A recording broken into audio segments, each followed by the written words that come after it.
విశాఖపట్నంలో ఈ రోజు ఉదయం ఒక పెను ప్రమాదం తప్పింది. కోరమన్నపాలెం నుంచి బయలుదేరిన ఒక ఏపీఎస్ఆర్టీసీ బస్సులో అకస్మాత్తుగా మంటలు చెలరేగడంతో ప్రయాణికులు తీవ్ర భయాందోళనకు గురయ్యారు.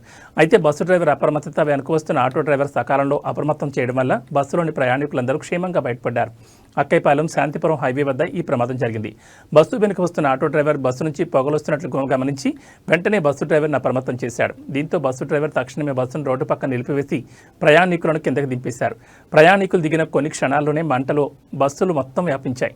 ఈ క్రమంలో భారీ శబ్దంతో బస్సు టైర్లు పేలిపోయాయి. సమాచారం అందుకున్న అగ్నిమాపక సిబ్బంది ఘటనా స్థలానికి చేరుకుని 3 ఫైర్ ఇంజన్ల సాయంతో మంటలను అదుపు చేశారు. బస్సు నిలిపిన చోటుకు సమీపంలోనే పెట్రోల్ బంక్ ఉండడంతో మంటలు అటుగా వ్యాపిస్తాయేమోనని స్థానికులు భయాందోళన చెందారు. పోలీసులు వెంటనే అప్రమత్తమై పెట్రోల్ బంకులోని కార్యకలాపాలు నిలిపివేయించి సిబ్బందిని ఖాళీ చేయించారు. ఫైర్ సిబ్బంది అతి కష్టం మీద మంటలను పూర్తిగా అదుపులోకి తెచ్చారు.